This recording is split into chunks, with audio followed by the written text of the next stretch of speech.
Bismillahirrahmanirrahim. Assalamualaikum warahmatullahi wabarakatuh. Allahumma sholli ala sayyidina Muhammad ala sayyidina Muhammad. Ya, seperti biasa Radio Silaturahim dan Rasil TV menampilkan dengan acara dialog pagi. Dan alhamdulillah pagi ini kita kedatangan tamu, ada Bapak Haji Junaidi dan Bapak Haji Sudaryo dari Masjid Hayatul Akbar Tanjung Priuk. Selamat datang Bapak. Terima kasih atas kehadirannya. Baik, kita di acara dialog pagi ini akan mengambil tema lemahnya umat Islam karena umat Islam sendiri. Tanda tanya. Baik, nanti kita akan mendapat penjelasan dari Ustaz Husin atas. Dan alhamdulillah di sini sudah ada Angkal Firman dan Ustaz Husin atas. Assalamualaikum Angkal Firman, Ustaz Husin. Waalaikumsalam warahmatullahi wabarakatuh. Alhamdulillah sehat semuanya ya. Sebagai pengantar, insya Allah Angkal Firman, tafadhol. Siap Mas, terima kasih banyak Mas. Assalamualaikum Ustaz. Waalaikumsalam warahmatullahi wabarakatuh. Tahun ini terjadi lagi serangan terhadap yang besar tentunya Ustaz ya, terhadap umat Islam di Al-Aqsa. Biasanya setelah serangan Ustaz, umat Islam langsung heboh nih. Wah, kita baru deh mulai kepedulian terhadap Al-Aqsa. Kita tunggu berapa bulan lagi, kebanyakan adem ayam lagi Ustaz. Lupa lagi akan Al-Aqsa, lupa lagi yang lain. Kita bandingkan Mas, waktu kejadian bom di London, Ustaz. Korbannya 3 orang. Kita langsung buka medsos. Kita langsung lihat dunia maya. Hebohnya berapa lama, Mas? Hebohnya sepadat apa? Kita bandingkan dengan kalau orang umat Islam yang terkena seperti itu dengan korban yang lebih banyak. Dan yang uniknya Ustaz ya, kalau menurut Ana lihat-lihat nih, dunia Islam nih, di dunia Islam, negara-negara Islam, kalau negara Islam A bersinggungan negara Islam B, ada kedegangan dikit, responnya sangat cepat Ustaz. Melakukan penyerangan, embargo atau apa, cepat deh. Dalam hitungan 1-2 hari ada tindakan. Ini kalau Ana lihat apa yang diterima, perlakuan yang diterima warga Palestina yang dilakukan oleh orang-orang Yahudi, kok belum ada respon yang jelas Ustaz ya? Apa karena dianggap sudah biasa karena itu makanan warga Palestina setiap hari, jadi ya sudahlah itu nasib mereka? Atau karena emang umat Islamnya tidak merasa punya keterikatan satu sama lainnya Ustaz? A'udzubillahi minasyaitonirrajim. Bismillahirrahmanirrahim. Alhamdulillahirabbil alamin. Allahumma shalli ala Muhammadin wa ali Muhammad. Rabbana atina min ladunka rahmah wa hayyi' lana min amrina rasyada. Rabbana zidna ilman wa alhiqna bis salihin. Allahumma hdina subulas salam wa akhrijna minadh dhulumati ilan nur wa hdina ila siratikal mustaqim. Amma ba'du. Ikhwan akhwat, pendengar, pemirsa dan seluruh ikhwan di studio, saya ucapkan salamullahi alaikum jami'an wa rahmatullahi wabarakatuh. Waalaikumsalam warahmatullahi wabarakatuh. Kalau kita merenungkan bersama-sama pertanyaan yang diajukan oleh Angkal Firman kita, sebetulnya merupakan hal yang wajar, rasional, sesuai dengan sunnatullah bila umat Islam menghadapi kondisi saat ini terkebelakang, tertinggal. Sedangkan orang-orang di luar Islam maju seperti negara barat, di Amerika, kemudian kita saksikan negara-negara di Asia yang dulu di belakang Indonesia seperti Korea Selatan, termasuk Malaysia. Saya masih ingat ketika saya di Mesir, bagaimana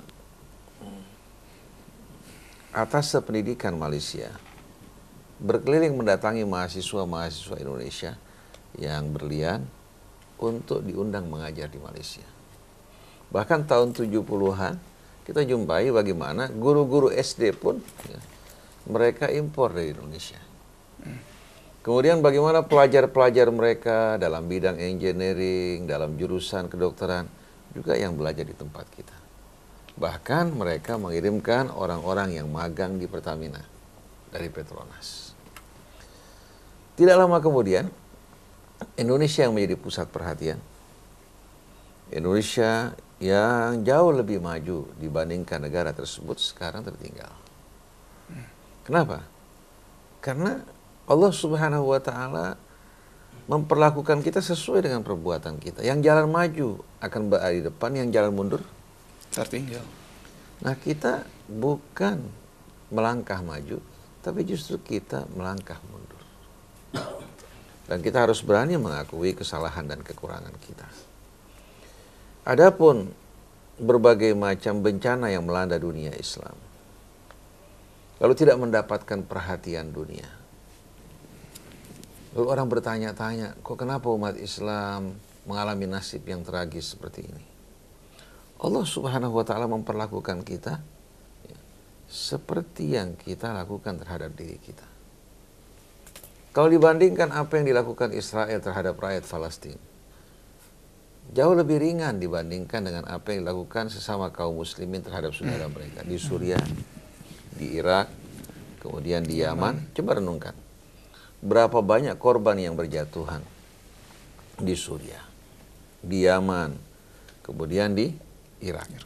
Korban yang mati, kemudian penyakit yang mewabah, penderitaan rakyat yang kelaparan, kemudian infrastruktur yang telah dibangun selama puluhan tahun hancur porak-poranda, bahkan peninggalan-peninggalan sejarah.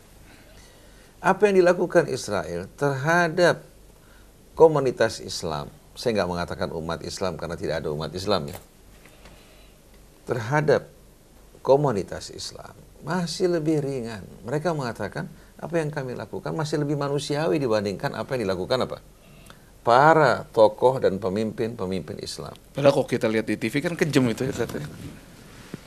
Jadi kalau seandainya sebagian umat Islam mengekspos apa yang dilakukan Israel terhadap saudara kita di Palestina, saya akan mengatakan, sebelum kalian menggugat kami, menghujat kami, kalian bercermin terlebih dahulu. Ikhwan-ikhwan kita bercerita yang pernah berada di penjara Israel. Mereka mengatakan penjara Israel itu masih lebih ringan dibandingkan penjara-penjara yang didirikan oleh orang-orang Islam. Dimana kalau orang di penjara di Mesir, bukan hanya interogasi sekali dua kali, berbagai macam penyiksaan. Begitu pula di Palestina sendiri. Sedangkan Israel melakukan interogasi. Setelah selesai, ya, mereka diperlakukan secara manusiawi. Tempat tinggal mereka, makan mereka, minuman mereka, karena mereka diawasi kan. Jadi kalau seandainya Israel sebagai negara kecil mampu eksis, mampu menarik perhatian dunia, dan mereka juga menempatkan diri mereka sebagai apa? Sebagai mangsa. Walaupun mereka sebagai predator, tapi di hadapan dunia mereka sebagai mangsa. Dengan isu antisemit segala macam. Kemudian mereka lihat, mereka katakan, coba kalau seandainya kami lemah, kenapa kami bisa memiliki nuklir, negara Arab tidak boleh? Coba kalau seandainya kami lemah, saksikan jangankan terhadap kami, terhadap sesama orang Islam aja mereka begitu barbar dan begitu buas. Jadi bagaimana kita mau persalahkan Allah? Allah mengatakan dalam hadits qudsi, ya bena Adam, innama hiya a'malukum, wahai anak-anak Adam, sesungguhnya ini semua yang kamu terima adalah amal usaha kalian. Uhsiha lakum, saya hanya mencatat, mengumpulkan bagi kalian. Faman wajada khairan falyahmadillah. Siapa yang menjumpai kebaikan atau hasil yang baik, hendaknya dia memuji Allah. Karena semua kebaikan datang dari Allah. Karena Allah membangun sebab dan akibat sesuai dengan sunnahnya. Faman ya'mal mithqala dzarratin khairan yarah wa man ya'mal mithqala dzarratin syarran yarah. Tapi waman wajada ghaira dzalik fala yalumanna illa nafsa. Kalau orang mendapatkan hasil kebalikannya, jangan dia salahkan kecuali dirinya. Karena Allah sudah membangun sunnahnya itu sesuai dengan kebijaksanaannya, baik individu maupun yang berlaku di tengah masyarakat. Individu seperti yang tadi kita bacakan, faman ya'mal mithqala dzarratin khairan yarah wa man ya'mal mithqala dzarratin syarran yarah. Dalam skala umat, dalam skala bangsa, bernegara, Allah katakan, walau anna ahlal qura amanu wattaqau la fatahna alaihim barakati minas sama'i wal ardh walakin kadzabu fa akhadnahum bima kanu yaksibun. Apabila penduduk negeri beriman, bertakwa, menjaga diri mereka agar berada di ranah kebenaran, pasti kami buka bagi mereka keberkahan kami dari langit maupun bumi. Tapi mereka justru mendustakan petunjuk Allah, mendustakan ayat Allah. Maka kami hukum mereka dengan sebahagian kesalahan dan pelanggaran mereka, bukan seluruhnya.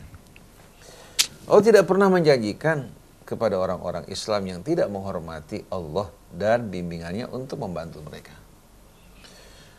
Dalam surat An-Nur ayat 55 Allah kan berfirman, wa'adallahu alladhina amanu minkum wa amilus salihat la yastakhlifannahum fil ardi kama istakhlafal ladzina min qablihim wa la yumakkinanna lahum dinahum alladzi irtadha lahum wa la yubaddilannahum min ba'di khawfihim amna ya'budunani la yusyrikuna bi syai'a wa man kafara ba'da dzalika fa ulaika humul fasiqun.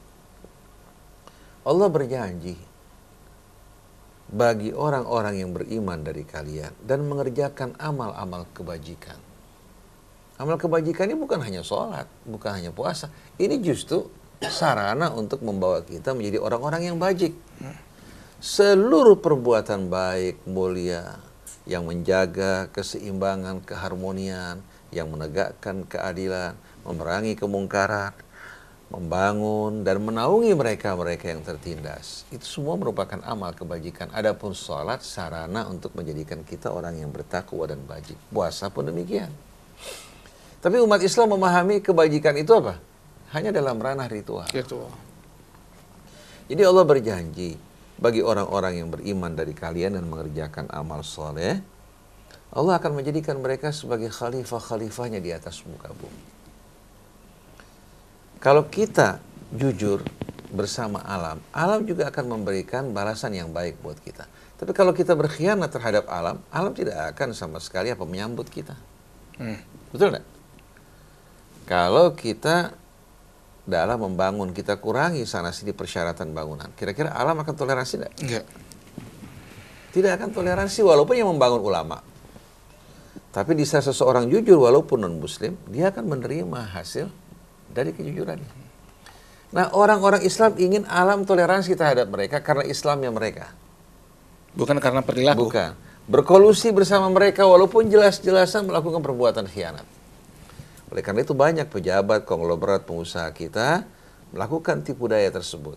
Pergi umroh, membawa orang pergi haji, ya, memberangkatkan mereka. Ini merupakan bahagian dari apa?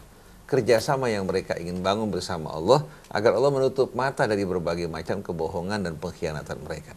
Tapi Allah dengan tegas mengatakan, innama yataqabbalullahu minal muttaqin. Allah hanya terima persembahan orang yang bertakwa. Allah akan menjadikan orang yang beriman dan beramal saleh dari kalian sebagai khalifah-khalifahnya di atas muka bumi. Artinya Allah akan limpahkan kekuasaan bagi mereka. Dan Allah akan memenangkan dan meneguhkan agama yang Allah ridhai bagi mereka. Dan Allah akan mengubah ketakutan menjadi apa? Keamanan. Kesedihan menjadi kebahagiaan. Itu pada saat orang beriman kepada Allah dan mengerjakan amal saleh. Dan siapa yang ingkar setelah itu, maka mereka orang yang fasik. Nah, kalau seorang muslim dianugerahkan Allah ladang yang luas, tapi tidak ditanami, dibiarkan rumput-rumput liar tumbuh. Sedangkan yang non-muslim menanam, berjuang, ya nggak mungkin Allah berpihak kepada muslim yang bermalas-malasan. Betul nggak? Tapi pasti Allah akan berpihak kepada orang yang bekerja. Karena Allah mengatakan wa qul i'malu fasarallahu amalakum wa rasuluh. Beramalah kalian, Allah akan lihat bagaimana pekerjaan kalian, begitu pula Rasulnya. Wal mu'min, begitu pula orang yang beriman. Oleh karena itu Nabi di saat mendidik sahabatnya, mendidik mereka betul-betul untuk memiliki etos kerja yang luar biasa. Dalam bekerja Nabi mengatakan, innallaha yuhibbu idza amila ahadukum amalan an yutqinah. Allah paling menyukai seseorang yang mengerjakan satu pekerjaan ditekuni dan dicermati secara sempurna. Bukan produksi banyak, tapi tidak berkualitas. Akhirnya apa? Gak mampu bersaing di pasar. Sekali orang beli, besok orang kecewa. Betul gak? Datang alternatif yang lain. Yang dibawa katakan dari orang-orang di luar Islam. Ternyata mereka temukan barangnya memuaskan. Tidak mudah rusak. Ya orang secara otomatis jiwanya akan condong pada apa? Baru itu yang baik. lebih baik. Kalau ada seorang muslim bertetangga, di kanan orang Islam, di sebelah kiri orang non-muslim. Yang muslim ini akhlaknya tidak baik, mulutnya kotor, cemburu, iri, memandang dengan sinis. Yang non-muslim ini justru pelembut, baik, bersikap mulia, membantu tetangganya. Kalau ada kesedihan dia ikut serta berduka, ada kebaikan dia mengucapkan selamat. Nah, kita secara manusiawi akan condong kemana? Kayak yang berbuat baik Ustaz, walaupun beda Pasti. agama. Walaupun berbeda agama, kita akan condong padanya. Itu merupakan fitrah manusia.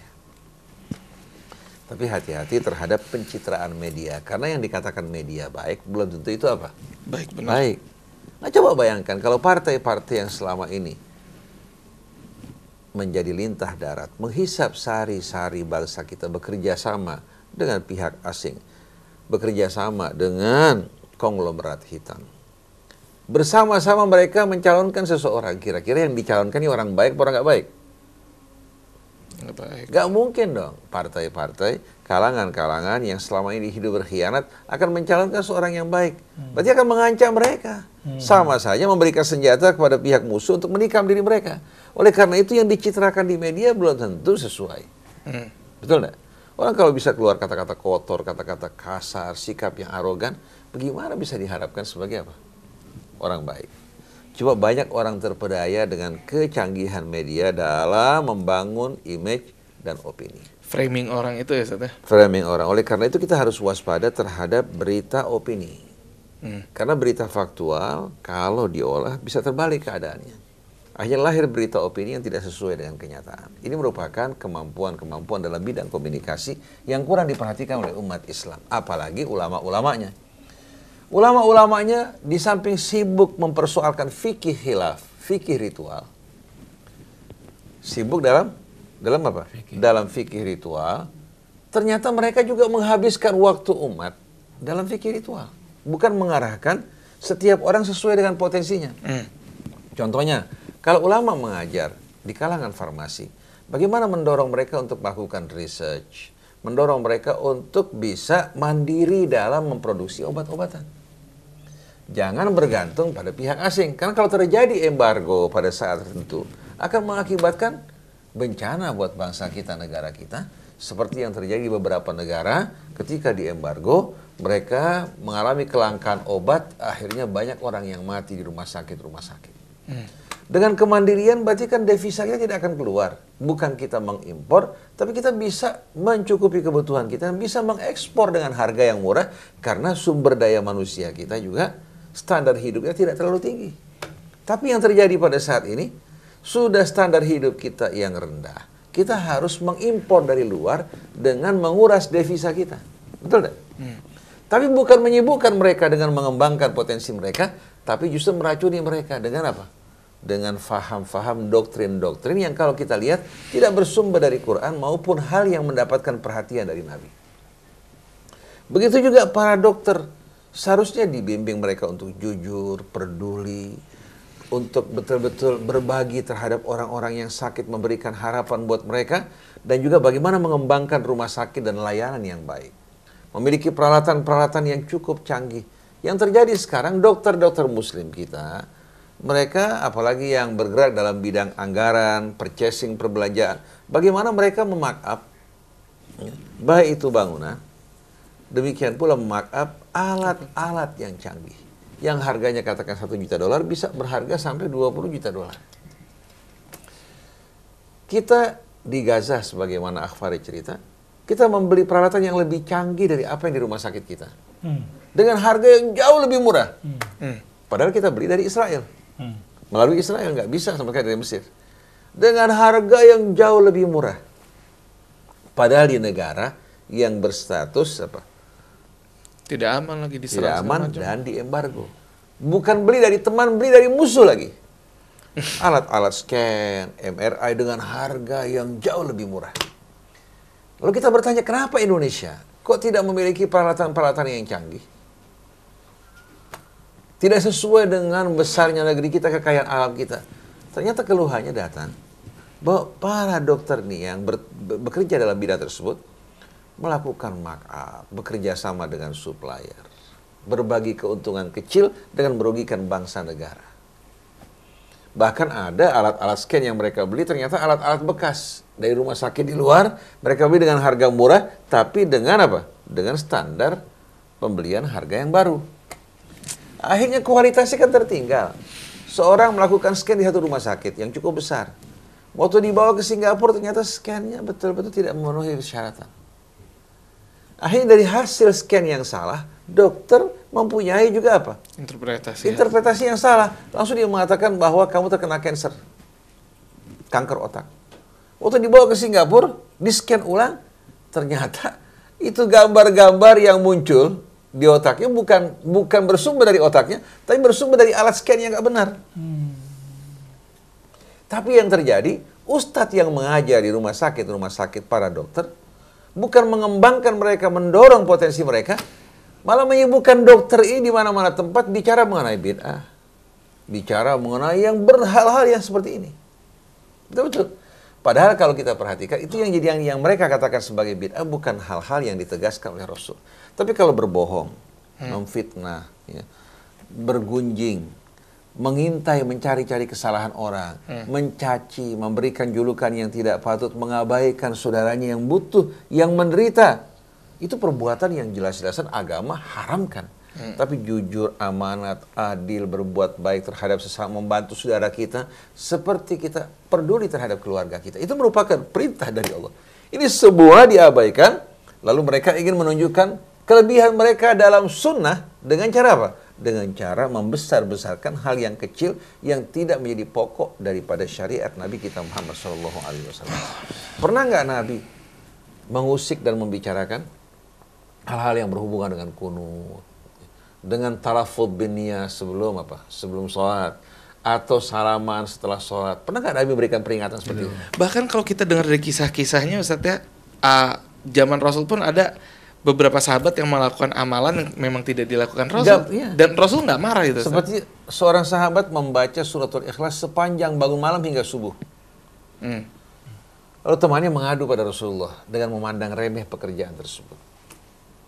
Rasulullah mengatakan, "Walladzi nafsi biyadi innaha la ta'dilu thulutsal Qur'an." Demi yang jiwaku di tangannya, itu suratul Ikhlas yang kamu pandang remeh sama dengan sepertiga Al-Qur'an. Itu orang baca karena kecintaannya pada suratul Ikhlas. Bahkan Bilal sholat sunnah wudhu itu ya, iya. Sunnah wudhu yang dilakukan Bilal, ya, baru Rasulullah berikan pendapat setelah Bilal lakukan. Aku mendengarkan suara sandal kamu di surga, wahai Bilal. Apa yang kamu lakukan? Bukan Rasulullah nggak tahu. Lalu Bilal mengatakan, saya setelah wudhu saya melakukan sholat. Sholatnya kan sesuai dengan sunnah, dengan cara-cara yang dilakukan Rasul. Kecuali kalau sholatnya nungging ke belakang, baca Al-Fatihah mundur, itu jelas-jelasan bertentangan dengan sunnah. Jadi kalau kita, bahkan Sayyidina Umar ketika mengumpulkan orang berjamaah sholat tarawih, esok malamnya dia mengatakan, nikmatil bid'atu hadhihi, sebaik-baiknya bid'ah ini. Karena tadinya orang membaca Quran saling mengganggu, kemudian disatukan. Kalau mereka mengatakan, Rasulullah pernah mengerjakan sekali, kalau gitu seharusnya selama Ramadan sekali aja kamu lakukan, kalau mengikuti sunnah. Jadi mereka menempatkan bid'ah ini bukan pada tempatnya, menghabiskan waktu umat, memecah belah, mengadu domba, akhirnya membuat ekonomi dikuasai siapa? Lawan kita. Padi-padi yang menguning, hutan-hutan yang begitu lebat, tambang-tambang yang berada dalam perut bumi kita, kekayaan laut kita, sumber daya manusia kita, semua berhubungan dengan kita bukan secara hakikat, tapi secara majas. Artinya walaupun ini semua dinisbatkan kepada kita, negeri kita, hutan kita, laut kita, tambang kita, sumber daya kita, ternyata hanya secara apa? Fisik aja. Secara fisik, atau kita secara fisik pun tidak. Hanya tertulis dalam undang-undang dasar. Tapi pada prakteknya, semua ini bukan menjadi apa? Bukan di bawah kekuasaan kita. Betul enggak? Perkebunan-perkebunan. Coba lihat. Karet kopi segala macam. Kita tak ubahnya bagikan keledai-keledai yang mengangkut kekayaan negeri kita masuk ke dalam kapal mereka. Kita menjadi alat-alat bagi konglomerat hitam yang tidak punya kepedulian. Begitu mereka dapatkan hasil, mereka simpan uang mereka di luar. Sedangkan untuk mengembangkan usaha mereka, mereka pinjam dari bank-bank kita. Kapan terjadi masalah, mereka tinggal lari. Jadi bank paling hanya menyita asetnya. Aset tidak sesuai lagi karena pada saat mereka pinjam, agunan mereka markup setinggi-tingginya. Pejabat bank kita dikasih, zaman dulu Bulldog, Tiger, ya. Tapi yang mereka ambil bisa ratusan miliar. Akhirnya begitu mereka lari, yang kena siapa? Yang rugi. Pejabat kita yang bodoh kan? Oleh karena itu, Allah ingatkan kita dalam Al-Quran, dalam suratul Jum'ah, yang jadi bahagian kajian kita pada setiap subuh. Allah sebutkan, Mathalul ladina hummilut Taurah, perumpamaan orang yang diberikan dan diamanatkan kitab Taurat, thumma lam yahmiluha, kemudian mereka tidak menjalankan dan mengikuti petunjuknya. Kamathalil himar yahmilu asfara, bagaikan keledai yang memikul tumpukan-tumpukan buku. Nggak akan dibaca. Mereka berletih lelah, bersusah payah, buku di atas punggung mereka, tapi mereka tidak mengambil manfaat. Begitu juga bangsa kita ini, tak berbeda dengan keledai. Kita bekerja hasilnya bukan untuk kita, bukan untuk negeri kita. Betul enggak? Kita bekerja, ternyata hasil yang menikmati bukan bangsa kita. Ini kan sebuah pengkhianatan. Kemudian bagaimana kita jumpai, bukan hanya di negeri kita Indonesia, kita jumpai di negara-negara Arab kondisinya lebih parah. Berapa kira-kira korban? Ya. Dalam peperangan Suriah, peperangan Irak, dan Yaman, lebih besar dari korban peperangan dunia kedua. Peperangan dunia kedua kan melibatkan negara yang cukup banyak.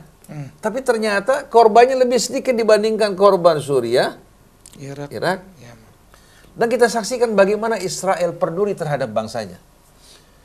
Mereka membuat frame mengenai pembantaian Nazi. Dari 1.000 mereka tingkatkan menjadi ratusan ribu. Kemudian bukan hanya usai peperangan dunia kedua, bahkan sudah puluhan tahun berlangsung, terus orang yang pernah terlibat ya, dalam pembantaian atau dicurigai mereka kejar. Di antara saya ingat dulu, Perdana Menteri Austria, pada waktu kurang lebih 10 tahun, 15 tahun yang lampau, dia diisukan terlibat dalam pembantaian Nazi. Karena apa? Karena dia punya kebijakan tidak menyenangkan Israel, mereka sebarkan isu terlibat dalam pembantaian Nazi. Dengan cara seperti ini, Israel memojokkan lawan-lawannya. Sampai ketika tokoh di Eropa menulis kebohongan angka pembantaian yang dilakukan Nazi terhadap Jewish, langsung orang tersebut dipenjarakan tanpa pengadilan. Di negara barat yang maju. Kenapa? Karena kekuatan lobby-lobby mereka. Nah, kita bertanya umat Islam yang Allah katakan, Al-mu'min lil-mu'min kal-bunyan yashuddu ba'duhu ba'dha. Mathalul mu'minina fi tawaddihim wa ta'atufihim wa tarahumihim kamathal jasad al-wahid idza ishtaka minhu 'udwan tada'a lahu sa'iru jasadihi bis-sahri wal humma. Jika orang yang beriman bagaikan bangunan yang saling menopang, tidak terpisah-pisah. Orang yang beriman dalam kasih sayang, kerja sama, gotong royong mereka bagaikan satu jasad. Kalau satu sakit, yang lain akan ikut merasakan sakit. Sekarang bukan hanya kita tidak satu jasad, bahkan anggota umat saling menyakiti satu sama lain. Sekarang kita lihat di Facebook, di situs-situs, media-media dakwah, lebih banyak ucapan yang menyakiti, yang menyerang, yang memusuhi sesama umat yang bersyahadat. Apakah lebih banyak yang mengajak mereka bersatu? Di saat kita mengajak bersatu, kita akan menerima fitnah yang bermacam-macam yang keji. Oleh karena itu, kita jumpai ini ada grand design di belakang semua ini. Kekuatan Zionis yang memperalat orang-orang Islam yang lugu. Kelompok-kelompok ekstremis. Nah, kelompok ekstrem ini menghilangkan keseimbangan, keharmonian.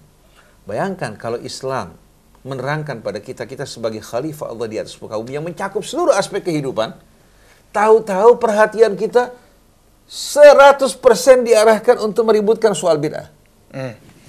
Masuk di pemerintahan, masuk di DPR, masuk di departemen-departemen, rumah sakit perkantoran, yang mereka bicarakan, kita ini harus memberikan peringatan bahkan menjauhi ahli bid'ah.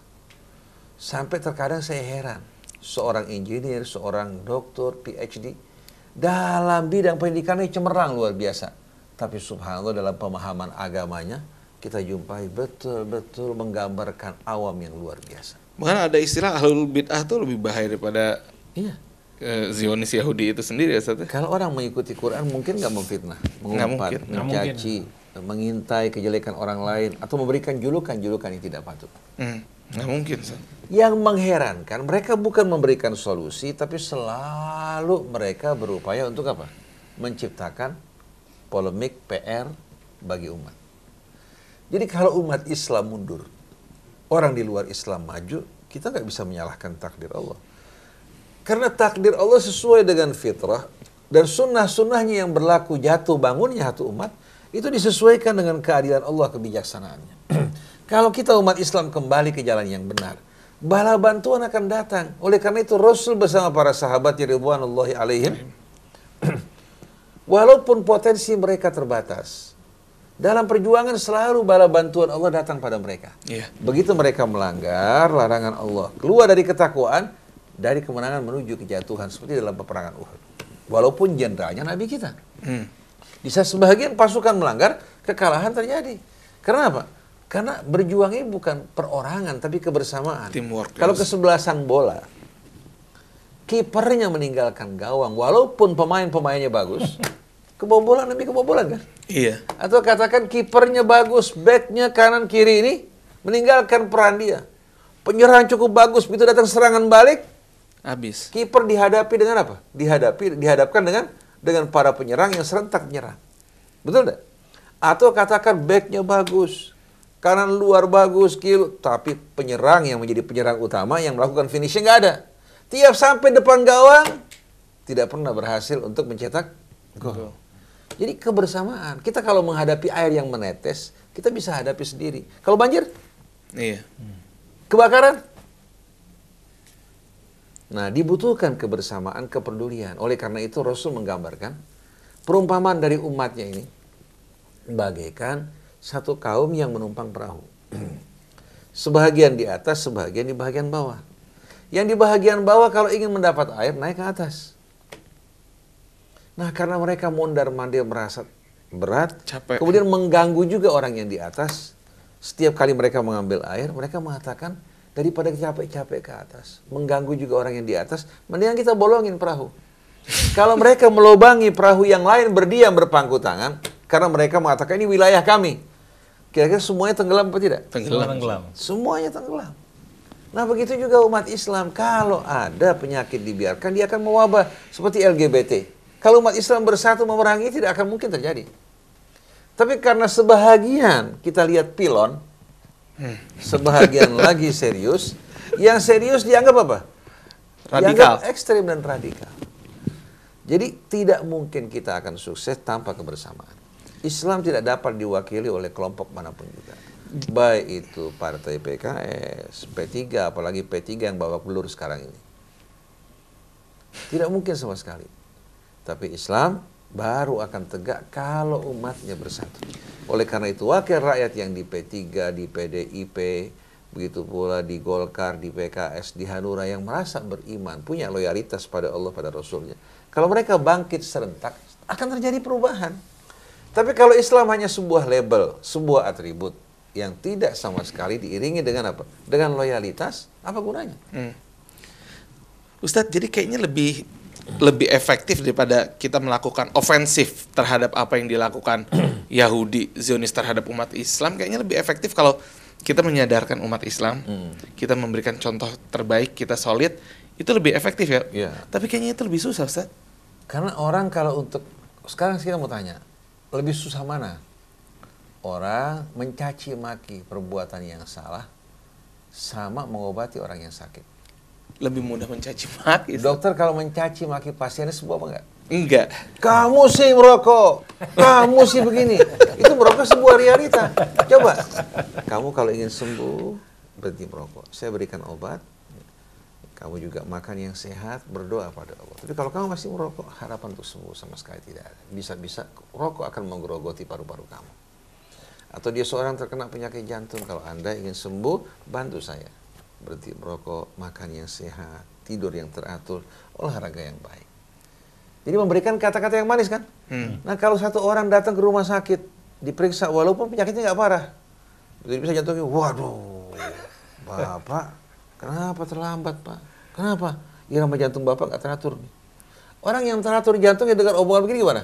Jadi was-was. Begitu cemas, jantungnya tidak akan teratur iramanya, akhirnya semua organ tubuhnya karena apa? Karena kan tubuh manusia ini kan apa? Berintegrasi. Satu sama lain apa? Bekerja penuh apa? Kebersamaan. Begitu jantung terganggu, semua terganggu. Mulai asam lambungnya meningkat. Mulai akibat dari debar-debar, akibat dari cemas, bisa saja gula aja meningkat. Orang kalau sudah cemas, katakan dia gula, diberikan obat gula, disuntik tidak akan sembuh. Kolesterolnya akan meninggi, diberikan obat tidak turun. Karena apa? Karena obat baru dapat diserap di saat jiwa kita tenang. Begitu jiwa orang cemas, gelisah, yang tadinya gemuk bisa kurus. Betul enggak? Melihat di depan istrinya, dia cari mana si fulan istrinya. Kacamata di kepalanya dia lupa. Betul enggak? Kunci mobil di kantongnya dia cari. Apa yang kamu cari? Kunci mobil. Itu di tangan kamu kunci mobil. Jadi antum lihat bagaimana begitu orang cemas, dia kehilangan kesadaran. Begitu juga alam bawah sadar dia. Di saat mengalami kecemasan, maka seluruh sistem akan mengalami gangguan. Oleh karena, betul enggak? Ustaz, kalau kecemasan ini terus melanda dan kurang berpihak kepada kebenaran, sehingga sekarang ini banyak orang bunuh diri, Ustaz. Itu dipastikan memang kecemasan bisa mendorong orang untuk melakukan tindakan-tindakan melukai, menyakiti, bahkan menghabisi diri sendiri. Karena melahirkan putus asa. Dan syaitan memang selalu berupaya untuk meniupkan rasa cemas, rasa sedih, rasa takut, dan putus asa. Sampai Allah mengatakan, innaman najwa minasyaitan liyahzunal ladzina amanu. Najwa itu dari syaitan. Untuk membuat orang-orang yang beriman berduka. Najwa itu dalam bahasa Arab bisik-bisik. Bisik. Nah, orang Islam kalau suka berbisik-bisik menceritakan kejelekan orang, membicarakan kekurangan, menimbulkan cemas gak? Iya. Jangan jauh-jauh. Orang Islam kumpul, pengusaha-pengusaha, waduh, bisnis lagi kacau nih. Kenapa? Semua di mana-mana pasar sepi, ekonomi morat-marit. Bagaimana usaha kita? Mereka bukan cari solusi, mereka saling membicarakan problema yang dihadapi, pulang semua stres. Nggak ada yang diusahain. Sampai ada satu orang, Ustaz, bagaimana Ustaz ekonomi, Ustaz? Ekonomi bagaimana sekarang nih? Kita lagi mengalami luar biasa gangguan. Padahal aset dia ratusan miliar. Tapi bantu orang mulai ketakutan. Karena bilang, ente punya ratusan miliar takut-takut. Mobil mewah, rumah mewah, aset banyak. Ana buat minggu depan nggak ada. Bahkan ada yang buat besok nggak ada. Bisa tidur. Kenapa? Karena masalahnya, kecemasan muncul bukan karena nggak adanya uang semata. Kecemasan karena lepasnya hati dari Allah. Begitu hati terlepas dari Allah, pasti muncul kecemasan. Kenapa orang yang berinfak berzakat, Allah bebaskan dari takut dan sedih. Takut menghadapi ancaman di hadapan dia maupun di hari esok, sedih atas sesuatu yang hilang. Allah bilang fala khaufun alaihim walahum yahzanun. Makanya banyak di tengah-tengah krisis orang mengeluhkan macam-macam, ada sebagian orang rezekinya mengalir, bahkan bisa membantu orang, menolong orang, bahkan menjadi harapan orang. Kenapa? Karena Allah Subhanahu wa taala yang Maha Kuasa, Maha Pengasih, Penyayang, Pemurah, tidak ikut mengalami krisis moneter. Baik 98 negara kita sebagian kacau balau, sebagian lagi yang tadinya morat-marit tahu-tahu apa? Tahu-tahu Allah kasih mendapatkan kemudahan. Betul nggak? Jadi jangan sekali-kali kita gantungkan hidup kita kepada benda, kepada materi, pada situasi keadaan. Kalau lagi senang dia lupa diri, lagi susah putus akhirnya dia mengakhiri hidupnya karena dia merasa tidak ada harapan sama sekali. Tapi itu tadi benar banget tuh, kecemasan itu bukan lahir karena kurangnya uang ya, tapi karena lepasnya hati dari Allah. Nah, kalau orang punya ratusan miliar cemas, pantas nggak? Kalau cemas sih dalam urusan lain, katakan dia punya ratusan miliar, terkena penyakit yang susah, pantas.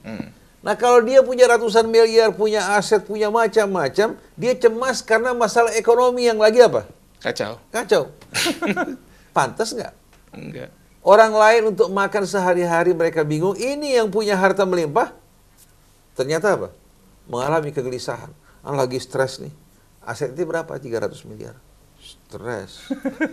Berarti ini orang bukan stres sebetulnya. Ini orang nggak waras. Ini orang gangguan jiwa betul-betul. Betul nggak? Nah, kadang-kadang kita kan tahu orang kelebihan harta berlebihan seperti orang yang obesitas. Kalau obesitas mana? Sistem terganggu nggak? Orang obesitas berlebihan akibatnya apa? Pencernaannya terganggu, pankreasnya terganggu, betul nggak? Sistem imunitasnya terganggu. Itu semua karena obesitas. Begitu juga orang kalau kaya kikir, akibatnya apa? Itu was-was. Kalau dia berbagi, Allah kasih apa? Tiap dia berbagi, Allah balas sampai 700 kali lipat. Tapi dia nggak yakin sama janji Allah. Dia bilang, mana mungkin kalau anak keluarin nambah, ya kurang. Betul nggak? Karena nggak beriman. Kalau yang beriman, tiap dia keluar, Allah berikan ganti rugi yang bukan ganti untung, jangan ganti rugi, ganti untung. Jadi sebetulnya problema yang kita hadapi saat ini, coba kalau kita mau buka lembaran kesibukan kita dari tahun ke tahun. Bahkan dari mulai saya kanak-kanak. Bagaimana kalau kita mulai jadi orang Islam, sholat, puasa, ditanya, mazhab kamu apa? Saya ingat pertanyaan diajukan sama saya mungkin umur 3-4 tahun. Kelas 3 SD atau kelas 4 SD. Husain, mazhab kamu apa? Yang bertanya sama saya seorang sarjana UI. Saya masih kelas 4 SD. Saya bilang, saya nggak tahu. Saya orang Islam. Mazhab itu apa? Orang Islam harus bermadhab. Ini sarjana, bayangkan nih.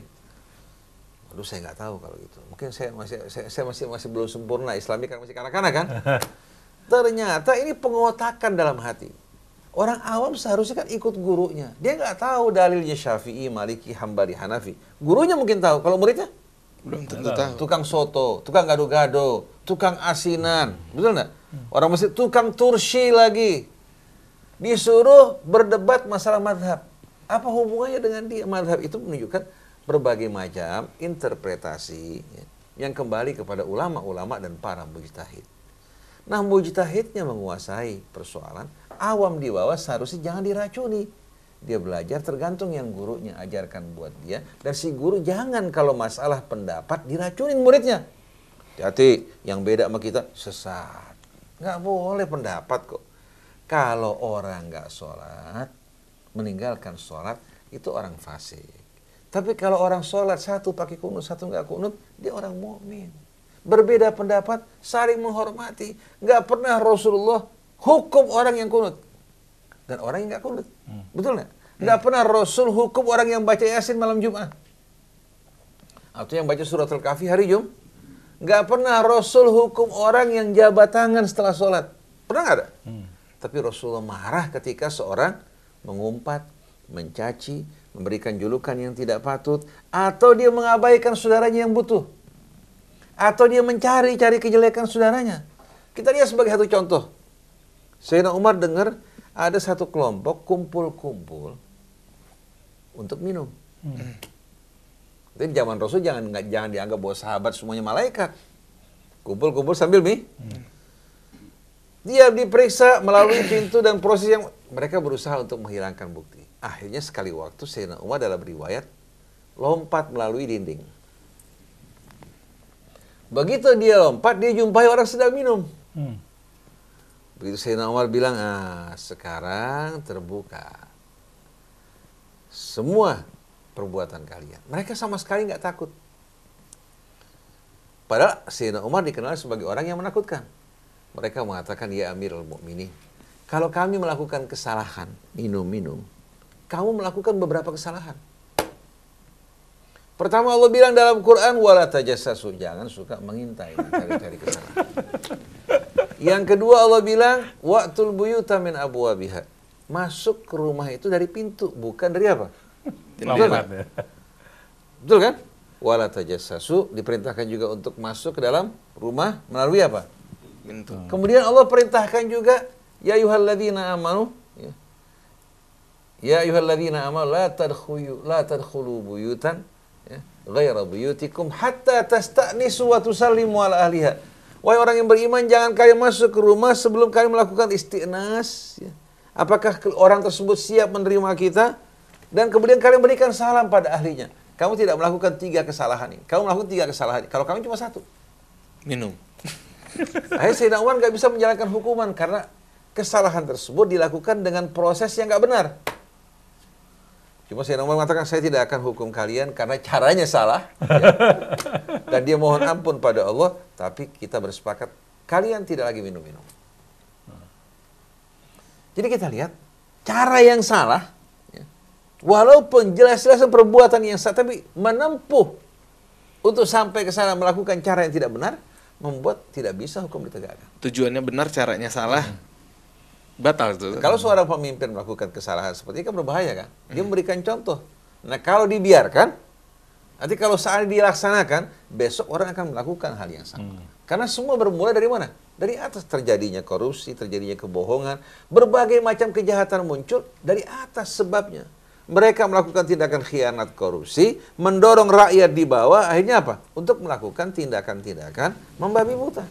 Ustadz, tapi bukannya begini Ustadz, pemimpin yang buruk itu karena lahir dari rahim rakyat yang buruk, Ustadz. Memang, pemimpin yang buruk lahir dari rahim rakyat yang buruk. Nggak mungkin seorang diktator naik sendiri. Kalau rakyatnya adil, nggak mungkin akan melahirkan diktator. Oleh karena itu, ini merupakan sebab akibat yang tidak terpisah. Pemimpin-pemimpin yang zalim lahir dari rahim rakyat. Begitu rakyat memilih pemimpin bukan karena melihat keadilan dan kriteria-kriteria pemimpin yang beriman, yang bertakwa pada Allah, mereka harus menanggung akibatnya. Nah, rakyat awam ini kan kesian termakan oleh media. Seharusnya yang menyadarkan siapa? Ulama dan tokoh-tokoh Islam menyadarkan mereka. Betul tidak? Yang mengherankan kita lihat, pada saat Pilgub kemarin, ketika mencalonkan pemimpin non-muslim, jelas-jelasan ayat Quran begitu banyak memberikan keterangan. Tapi sebagian orang-orang Islam, bahkan sebagian tokoh Islam, ternyata mengkhianati ayat-ayat Allah.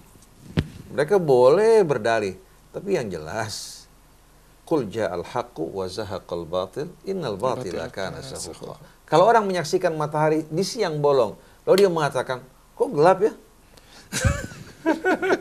Sakit. Kira-kira yang disalahin mataharinya atau orang mengatakan terang benderang, apa matanya? Kalau mata orang sakit, lihat matahari kesakitan, dia beranggapan semua orang sama seperti dia, bahaya enggak? Bahaya. Orang kalau sakit biar makan enak, dibilang apa? Nggak enak. Nggak enak. Jadi sebetulnya bukan makanan yang nggak enak, orangnya yang sakit. Begitu juga bukan ayat Allah nggak jelas. Kalau Allah kitabnya tidak jelas, bagaimana Allah akan mengadili manusia di hari kemudian nanti? Bagaimana kitab Quran dapat dikatakan nur? Cuma mereka memang memperselisihkan ayat-ayat Allah untuk kepentingan pribadi mereka. Nah, perilaku seperti ini yang membuat umat yang tadinya harusnya solid, satu dan kompak, pecah. Karena mereka menyenangkan orang lain, menyenangkan orang-orang yang mengikuti hawa nafsu mereka dengan meninggalkan kitab Allah. Jadi seharusnya kalau kita ingin maju, kita harus maju ke depan, bukan jalan mundur. Betul nggak? Nah, kalau kita jalan mundur, bagaimana mungkin kita akan maju ke depan? Dan terkadang kita dalam memandang sesuatu, pandangan kita salah, tidak sesuai dengan bimbingan dan petunjuk Allah. Allah jadikan manusia sebagai khalifah di atas muka bumi. Allah amanatkan kekayaan bumi ini. Orang Islam seringkali dalam memandang karunia Allah dan ayat-ayatnya dengan pandangan apa? Pandangan takhayul. Mereka berhadapan dengan hutan, mereka bilang, waduh, ini banyak penunggunya nih. Kalau orang non-Islam memandang hutan, ini kekayaan luar biasa. Iya. Kalau kita tunggu sampai diambil semua kayu-kayunya, nggak ada jinnya. Baru apa? Baru kita masuk, udah gundul. Betul enggak? Begitu juga masuk ke laut, angker lautnya. Katanya ada ratu Niloro Kidul. Jadi akhirnya orang mau apa? Mau mengambil manfaat dari kekayaan di laut, ketakutan. Akhirnya mereka mempersembahkan korban-korban, sesajen-sesajen. Bahkan ada yang mengatakan bahwa sesajen itu bagian dari Islam. Innalillahi. Betul enggak? Jadi potensi alam yang Allah sediakan buat dia, dianggap ini merupakan apa? Merupakan hal-hal yang angker dan menakutkan. Akhirnya umat Islam bukan maju melakukan eksplorasi, mereka mundur. Apalagi banyak ulama-ulama juga yang sengaja menambah-nambahkan.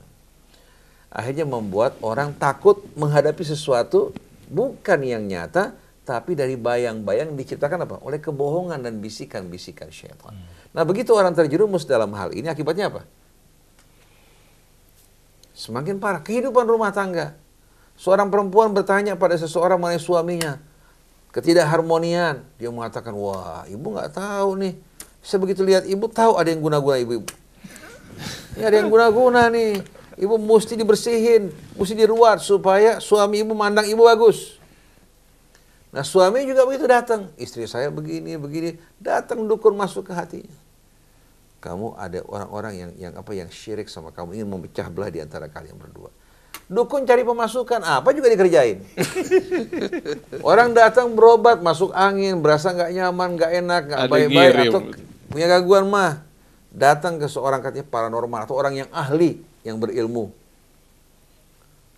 Orang berilmu bagaimana? Nggak punya kerjaan, pengangguran, sering dia ngeluhkan, aduh nggak ada pemasukan nih.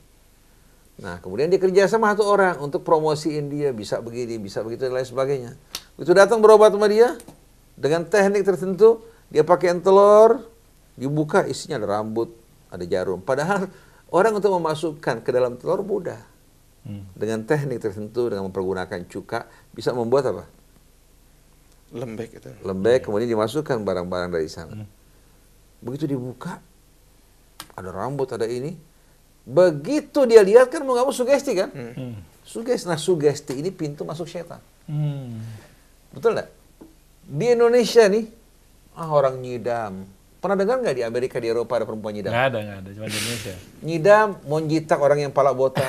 Nyidam mau makan sabun. Nyidam mau ngerokok, apa namanya? Rokok, bekas rokoknya fulan. Subhanallah, antum jumpai nggak di Amerika, di Eropa gini? Nggak. Negara kafir nggak ada. Di negeri kita ada yang begini. Betul nggak? Jadi bagaimana takhayulat muncul. Kemudian masalah latah lagi. Di Indonesia doang? Bahkan yang paling banyak daerah Betawi. Kalau di luar katanya saya lihat di luar Jakarta nggak begitu banyak. Ini semua sebetulnya akibat dari kebiasaan perilaku yang nggak baik. Tadinya dia katakan sering melakukan tindakan refleks, sering menghadapi gangguan-gangguan dari orang di sekelilingnya, akhirnya makin menjadi-jadi. Padi ditanam disiram makin subur. Begitu juga sikap-sikap seperti ini. Semakin dipupuk semakin apa? Semakin subur. Ya kayak rumah sakit aja Ustaz ya. Rumah sakit Indonesia kalau sendiri tuh kayak serem. Waktu di Singapura sendiri jam berapa aja biasa-biasa aja Ustaz. Nggak ada apa-apa sekarang. Kita antum banyak film-film ya. Kamar mayat. Kamar mah hidupnya nggak nakutin. Setelah mati nakutin. Betul nggak? Hidupnya dia nggak takut. Begitu mati orang takut. Kemudian kamar mayat. Kemudian kamar nomor sekian. Rumah hantu. Antum lihat Indonesia ini tidak punya suster apa? Suster ngesot. Jadi mereka nggak punya tema-tema. Amerika, Eropa juga setelah kehabisan tema, mulai mereka bikin film-film horor. Betul nggak? Nggak ada tema lagi. Akhirnya mereka ciptakan film-film seperti itu. Dan kita lihat produsen film kita bukan orang Islam. Film-film yang tidak sama sekali mendidiknya, kita lihat bahkan menjurus ke arah amoral berkembang. Karena orang Islamnya sibuk masalah bid'ah, perfilman diambil orang lain. Mereka bilang yang paling berbahaya adalah bid'ah, kita harus perangi bid'ah. Adapun perbuatan keji, kalau kita bertobat diampuni Allah Ta'ala. Bayangin dosa-dosa besar dianggap kecil, sedangkan masalah ini yang nggak jelas juntrungannya. Dan selalu gacuannya kullu bid'atin dhalalah wa kullu dhalalatin finnar. Kalau ditanya apa definisi bid'ah, apa yang masuk dalam kategori bid'ah, dia cuma menggeleng kepala, mengulang-ulang apa yang diucapkan oleh gurunya, persis kayak beliau. Betul-betul. Bahkan terkadang lebih parah dari gurunya. Kalau gurunya masih punya dalil, ini muridnya lebih parah lagi. Menghadapi Hansip terkadang lebih berat daripada menghadapi jenderal. Jenderal punya malu. Kalau Hansip, kalau jenderal takut berbuat kesalahan kan, takut sampai jatuh pangkat ntar. Tapi kalau Hansip main pukul orang, main gerebek orang, betul nggak? Oleh karena itu pada zaman Belanda dulu ada kisah, kalau orang Belanda datang ke kampung, mau cari orang-orang yang dianggap pejuang kemerdekaan, Belanda itu paling cuma bentak-bentak. Centengnya orang kita, centengnya bisa nendang, nginjek, masukin apa? Bendera merah putih yang menggunakan kaleng itu dimasuk ke mulut orang-orang kita. Centengnya lebih dahsyat dibandingkan Belandanya. Jadi Israel bilang kita lebih manusiawi dibandingkan di orang-orang Islam. Lihat orang-orang Arab terhadap sesamanya. Nah, kalau kita tidak mengasihi saudara kita, tidak memiliki rasa rahmat terhadap mereka, tidak mencintai mereka seperti kita mencintai diri kita, keluarga kita, mana mungkin kita akan meraih kemajuan. Kita bolongin perahu kita, akhirnya yang tenggelam bukan hanya di bawah, yang di atas semua ikut tenggelam. Oleh karena itu, orang-orang Arab bilang apa? Ugul sakhifah. Ini akal-akal yang betul-betul sakhif, yang rendah hina. Jadi kita kalau berhadapan dengan kondisi seperti ini, kita cuma bisa bilang la haula wala quwata illa billah. Saya ini paling tidak suka bicara mengenai isu sektarian. Ustadz, apakah Ustadz ini Syiah? Saya menjawab masalah ini sebetulnya malas.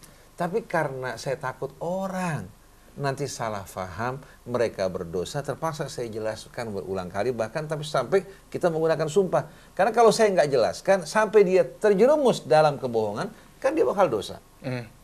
Oleh karena itu kita berhadapan dengan hal ini sebetulnya hanya mengerjakan PR yang sia-sia. Mendingan kita mengerjakan yang positif. Kalau orang datang di tengah kegelapan bawa lampu, sama sebahagian udah nggak bawa lampu, nggak nerangin, maki-maki dengan kata-kata kotor. Bagaimana kira-kira? Ada orang di lift, begitu lift mati, bukan tenang menghadapi keadaan, teriak-teriak. Akhirnya gimana? Semua panik. Akhirnya liftnya belum jatuh, orang udah apa? Begitu dia panik kan sesak langsung. Adrenalin bakal meningkat, kemudian pembuluh darah jantungnya akan menyempit. Akhirnya sesak kan? Bisa meninggal gara-gara begitu.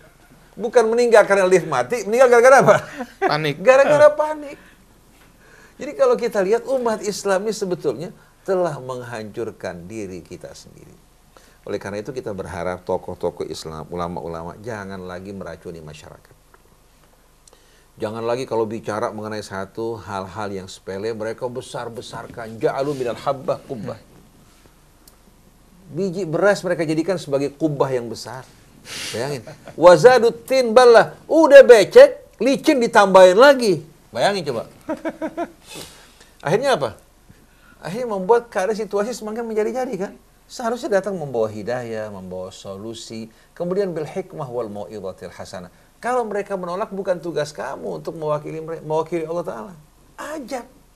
Kalau ini berhadapan dengan hal yang sepele, seolah-olah mereka berhadapan dengan musuh di medan laga, tapi menghadapi musuh mereka berangkulan. Ini negara-negara Arab, negara Teluk. Datang Trump disambut joget sama-sama. Betul enggak? Mengadakan pertemuan dengan tokoh Israel di Maroko di berbagai macam tempat. Bahkan datang ke Israel beli senjata untuk dikirim ke Suriah menghajar saudara mereka. Itu emir-emir semuanya. Jadi Ustaz, kalau selama umat Islamnya masih seperti ini, ya nggak bangkal ya Yahudi Israel tuh berhenti menyakiti saudara-saudara kita tempat lain. Justru merasa ada support gitu Ustaz. Kalau orang Yahudi melihat orang Islam lagi mukulin saudaranya. Mukul saudaranya. Saya babak belur. Lalu datang orang Yahudi, nempeleng orang Islam, lebih ringan dibandingkan mereka. Orang bakal bilang apa? Orang Yahudinya bakal berdalih, kamu lebih parah mukulin saudara Orang kamu bakal sendiri. bilang, ya masih mendingan orang Yahudi. Betul enggak? Masih mendingan Yahudi. Nah sekarang mau tanya Mas Iman. Kalau orang kerja di tempat kita mampu nih, kita kasih gaji kecil, kita cekek kita, tenaganya kita ambil, kita peres, kita pekerjakan dia dengan gaji yang murah supaya keuntungan kita lebih besar. Ini yang kerja orang-orang Islam. Kira-kira ada harapan nggak mereka bisa mendidik anak mereka, menjaga kesehatan mereka untuk melahirkan generasi yang lebih baik? Enggak. Tapi orang-orang Chinese yang punya usaha, kalau orang-orang mereka yang kerja di tempat mereka dapat gaji istimewa, itu bukan lagi rahasia. Kalau orang-orang kita kerja sama mereka, gaji di bawah jauh, walaupun skill lebih tinggi. Kita jangan marah sama mereka. Kalau mereka cinta sama orang yang punya hubungan darah kebangsaan dengan mereka, itu wajar. Tapi kalau kita menginjak-injak saudara kita, itu nggak wajar. Betul nggak? Oleh karena itu orang beramal sesuai dengan kemampuannya. Bisa memberikan gaji orang, coba pikirkan bagaimana dia bisa meningkatkan kesejahteraannya, mendidik anak-anaknya, menjaga kehormatannya. Akhirnya karena dicekek, Khianat efeknya apa? Bisa khianat segala macam. Kalau dia dicekek, dia bisa melakukan tindakan-tindakan untuk menutupi kebutuhan dia yang lebih parah lagi. Itu pasti. Oleh karena itu tidak ada jalan bagi kita kecuali kita serius memahami agama sebagai konsep dan pedoman hidup yang utuh. Jangan waktu kita dihabisin ke arah yang negatif. Oleh karena itu Rasil kalau harus menjawab lagi persoalan-persoalan yang berhubungan dengan orang yang sholat meletakkan tangan di sini, atau yang menggerakkan jarinya begini, atau orang yang salaman setelah sholat, atau masalah bid'ah yang digambarkan sebagai satu hal yang besar, tapi pokok-pokok keimanan, nilai moral dan standar kehidupan diabaikan. Udah gitu mengaku sebagai pejuang Al-Quran dan Sunnah, kita bingung. Oleh karena itu orang Arab bilang apa? Fa in kunta tadri fatilka musibatun. Kalau kamu tahu ini masalah, Kamu bicarakan berarti musibah. Wa in kunta la tadri fal musibatu a'zamu. Kalau kamu nggak tahu musibahnya lebih besar lagi, wong agama begitu jelas. Lau nadaita hayyan la asma'tahu. Kalau kamu jerit bicara sama orang hidup, dia pasti dengar menjawab. Walakin la hayata liman tunadi. Tapi sayangnya, keadaan umat Islam ini bagaikan mayat yang nggak memiliki sama sekali apa? Nggak memiliki getaran. Orang berteriak-teriak di tengah-tengah mereka, ternyata sebagian besar dari mereka tidak dengar. Tapi kalau yang sepele, kenapa mereka ribut? Yang sepele nih, di masjid, di musola, di kantor-kantor departemen. Ada masalah penting nih Ustaz. Kemarin saya lihat orang sholat, ternyata sholatnya agak aneh Ustaz. Padahal bukan aneh, cuma berbeda pendapat. Bukan kembali kepada pokok-pokok syariat. Ini kelihatan ajaran sesat. Bagaimana sholatnya? Ternyata dia sholat meluruskan tangannya Ustaz. Dia nggak baca amin. Bahkan jelas-jelasan hadis mengatakan orang yang aminnya sama dengan aminnya malaikat dihapuskan dosanya. Abu Hanifah nggak baca amin. Karena dalam pandang Abu Hanifah hadis tadi nggak bisa terima. Malik juga Ustaz. Malik amin. Tapi kalau Abu Hanifah nggak baca amin dengan keras. Jadi kalau kita lihat pendapat manusia disamakan kedudukannya dengan syariat Allah Subhanahu wa taala. Oleh karena itu umat Islam perlu pesiar di atas muka bumi. Perlu belajar dari saudara-saudara mereka. Seperti Ustaz Yakhshallah bilang, dia datang sholat di Turki, nggak mendengarkan suara amin. Begitu ada amin, orang Indonesia yang amin. Orang Turki semua mandang ke belakang. Kalau kita kan sebaliknya kan. Kemudian begitu tasyahud ternyata mereka nggak menggerakkan jarinya. Begini aja. Ketemu lagi orang-orang Maliki. Sholat dengan meluruskan tangannya. Ketemu lagi kalangan Maliki pada saat kunut, ternyata kunutnya sebelum ruku, bukan ba'da ruku. Ketemu lagi kalangan Hanafi yang nggak ruku. Nah kalau orang berhadapan dengan hal ini, mereka tidak disiapkan untuk memahami bahwa ini masalah pendapat, bukan pokok-pokok syariat. Apalagi diracuni oleh umatnya. Hati-hati jangan sholat di belakang orang NU. Itu bilang jangan sholat di masjidnya Muhammadiyah, jangan sholat di masjid Persis. Mulai cerita macam-macam dikembangkan untuk saling membusukkan. Ini semua sebetulnya merupakan tradisi orang-orang yang nggak beriman. Jadi jangan ada hati kita, ada sekat di hati kita. Kalau mau ada sekat antara kita dan orang yang tidak beriman. Bukan karena kita rasis, tapi jangan sampai kekafiran masuk ke dalam barisan kita, ke dalam hati kita. Maka Allah bilang lakum dinukum waliyadin. Tapi dengan ketegasan la a'budu ma ta'budun wala antum abiduna ma wala ana abidun ma abattum wala antum abiduna ma a'bud lakum dinukum waliyadin. Walaupun lakum dinukum waliyadin, kita tetap ada pagar memisahkan di antara apa? Di antara iman dan kufur, agar jangan sampai orang-orang kita beranggapan oh ini nggak apa-apa dalam agama. Kawin antar agama nggak apa-apa, katakan. Kemudian juga mengangkat pemimpin di luar Islam nggak apa-apa. Ini bahaya sekali. Jadi betul-betul kita terpelosok. Ustaz, kalau orang soleh itu nggak boleh sendirian, Ustaz. Dia soleh untuk dirinya sendiri. Orang kalau soleh untuk diri sendiri, nggak lama kemudian langsung bisa mengalami kerusakan. Karena soleh itu baru bisa dipertahankan dalam kebersamaan. Betul tidak? Orang kan manusia nggak lepas dari jemu. Bosan, jemu. Kemudian kalau seorang hanya membangun benteng untuk dirinya, dengan mudah pengaruh massa, opini bisa merubah dia dengan cepat. Tapi kalau dia berjamaah, baik itu pengaruh opini dari luar, dengan adanya tawasi bil haq wa tawasi bis sabri, mampu untuk menghadapi mereka. Kalau yang dihadapi bahaya-bahaya kecil sendirian bisa. Tapi begitu datang banjir, datang bencana kebakaran, begitu dia ambil air seember nyiramin, bukan apinya yang mati, dia kebakar. Betul enggak? Kalau orang sendiri-sendiri, pasti dengan mudah syaitan menguasai dirinya. Oleh karena itu, yadullah ma'al jamaah, tangan Allah, dukungan Allah bersama orang yang berjamaah. Man syadda syudda finnar, yang nyendiri Allah masukin ke neraka. Saya pernah baca sebuah riwayat, Sayyidina Umar menjumpai seorang sholat sendirian dengan khusyuk. Ditanya, kenapa kamu gak sholat berjamaah di masjid? Dibilang orang sudah tersesat. Sayyidina Umar ambil pecutnya, antas syaitan.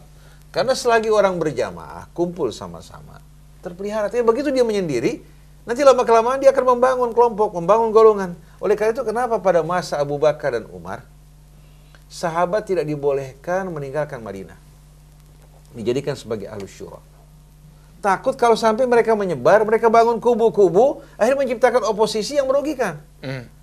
Nah, pada masa Sayyidina Utsman, karena Sayyidina Utsman mengajak dan mengangkat keluarga-keluarganya, banyak sahabat yang resah. Akhirnya mereka minta izin untuk keluar.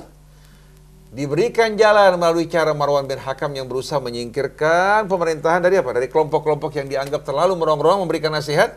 Akhirnya yang berangkat ke Mesir, berangkat ke Irak, berangkat ke Suriah. Nah, dari sana timbul fitnah yang besar. Di samping pemerintahan pusat tidak mendapatkan nasihat-nasihat dari para sahabat, akhirnya mereka membangun kubu sampai akhirnya yang dari Mesir datang ke Madinah, mengeluhkan sikap gubernur di Mesir. Tahu-tahu ketika mereka pulang, mereka membawa surat, isi surat tersebut memerintahkan gubernur Mesir untuk membunuh mereka di saat datang. Waktu dibuka di jalan, mereka balik lagi ke Madinah, kemudian mereka mengumumkan bagaimana ternyata dari Maktab Khilafah memerintahkan gubernur Mesir untuk membunuh mereka yang datang mengadu. Dari mana sumbernya? Dari Marwan bin Hakam. Akhirnya mulai keluar fatwa-fatwa yang bermacam-macam. Jadi berjamaah dengan segala kekurangannya. Karena orang nggak mungkin bisa satu pendapat. Tapi demi kepentingan publik, demi kepentingan agama, kita mengalah. Jangan hanya menang untuk kepentingan pribadi, mengorbankan umat, bahaya. Dia bilang, kalau ente nggak terima pendapat anak, mendingan bubar. Dia dirikan lagi partai baru, kelompok baru, golongan baru. Ini semua syaitan. Betul nggak? Makanya kita nggak mau sama sekali dirikan kelompok maupun golongan, dan rasil bukan untuk kelompok, tapi rasil untuk mengajak umat dari organisasi yang bermacam-macam bersatu di jalan Allah. Kemudian kita nata'awan al-birri wat taqwa wala nata'awan al-itsmi wal udwan, dan bersama-sama kita beramar ma'ruf nahi munkar. Dari golongan mana aja kalau ada yang memberikan nasihat yang baik, kita sambut dengan baik. Menyebarkan fitnah, kita tidak akan menanggapi secara berlebih-lebihan. Paling hanya untuk mengingatkan umat dalam hal ini. Jadi orang yang belajar mendengar melalui rasil, kita berharap dia tidak mengatakan saya rasilis. Enggak. Tapi dia mengatakan anak muslim. Kita ingin menghidupkan kembali semangat keislaman NU-nya, Muhammadiyahnya, Persisnya. Anak muslim, nahnu muslimun, insya Allah selamat di akhirat, yakin selamat. Tapi kalau yang bilang anak NU, anak Muhammadiyah, anak Persis, anak Salafi, anak Syi'i, anak Sunni, ini tempatnya di akhirat kalau nggak taubat, saya yakin neraka. Tapi kalau yang bilang anak muslim, nahnu muslimun, Rasulullah akan sambut mereka. Oleh karena itu sekat-sekat di hatinya harus dibersihkan betul-betul. Kita berjuang untuk Allah, membangun umat untuk bersatu dalam agama Allah. Kalau kita satukan potensi kita kan luar biasa. Jangan sibukkan mereka dengan ecek-ecek, tapi dengan hal-hal yang serius, yang baik. Mudah-mudahan Allah Subhanahu wa Ta'ala jadikan kita orang-orang yang punya peran dalam kebangkitan umat. Amin. Menyadarkan umat, menyembuhkan penyakit umat, memperbaiki kondisi mereka, dan meningkatkan kesejahteraan di tengah-tengah umat. Dan kita ingatkan kembali kepada aparat TNI kita, tanggung jawab Anda besar di hadapan Allah. Aparat kepolisian kita, kalau ada orang yang rusak di antara kalian, hendaknya Anda segera membersihkan agar tidak mencemari dan menodai nama institusi Anda. Begitu pula wakil rakyat, para ulama, para kiai. Mari bersama-sama kita berjuang untuk kebaikan bangsa kita. In uridu illal islaha mastata'tu wa ma taufiqi illa billah alaihi tawakkaltu wa ilaihi unib. Subhanakallahumma rabbana wa bihamdik wa nastaghfiruka wa natubu ilaik. Wa la hawla wa la quwata illa billahil aliyyil azim. Wal afu minkum. Wassalamualaikum warahmatullahi wabarakatuh. Ya, Alhamdulillah Iwan dan Awat, telah kita dengarkan tadi dialog pagi bersama Ustadz Husein Alatas dan Uncle Firman. Tadi juga banyak hadirin juga yang hadir di sini. Ada Haji Junaidi, Haji Sudaryo dari Tanjung Priok, juga Pak Fazar dan Husein dari Asafia juga hadir di sini. Alhamdulillah ya, kita sama-sama mendengarkan tausiah dari Ustadz Husein Alatas dalam dialog pagi. Terima kasih atas perhatian Anda semuanya. Saya Muhammad Krisna, kemudian juga Ondi Saputra, dan Khalid Mustafa, juga Fajar. Mohon pamit, wabillahi taufiq wal hidayah. Wassalamualaikum warahmatullahi wabarakatuh.